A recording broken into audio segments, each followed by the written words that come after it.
আল্লাহর ব্যাপারে নিরাশ হবেন না, তার দয়ার প্রতি আশা হারাবেন না। যখন কোনো বান্দার জন্য দুনিয়া সংকীর্ণ হয়ে আসে, বিশেষ করে যখন আপনাকে মানুষ পরিত্যাগ করে, এবং বিশেষ করে এমন কেউ যার উপর আপনি আস্থা রাখতেন কিন্তু সে আপনাকে নিরাশ করেছে, আপনি আল্লাহর পরে তার উপরে আশা রাখতেন অথচ সে আপনাকে লাঞ্ছিত করেছে, সেই সময় জেনে রাখবেন যে আল্লাহ চাচ্ছেন আপনি তার শরণাপন্ন হন।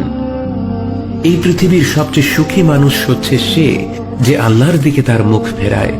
এই পৃথিবীর সবচেয়ে সুখী মানুষ সে যে আল্লাহর কাছে তার হৃদয় সমর্পণ করে।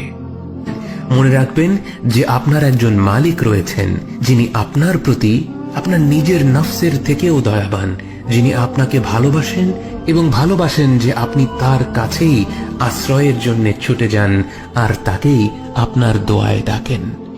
জেনে রাখবেন যে একমাত্র আল্লাহর প্রতি দৃঢ় বিশ্বাসী আপনার জীবনের সংকীর্ণতা দূর করে প্রাচুর্য এনে দিতে পারে, অন্ধকার দূর করে আবার আলোকিত করে দিতে পারে। আপনি জেনে রাখবেন যে আল্লাহ আপনার প্রতি আপনার নিজের থেকেও বেশি দয়াবান। একমাত্র এই বিশ্বাসটাই আপনার সকল দুশ্চিন্তা ও বিষণ্ণতা মুছে দেবে। কে আছে এমন যে আল্লাহর দরজায় দাঁড়িয়েছে কিন্তু আল্লাহ তাকে তাড়িয়ে দিয়েছে?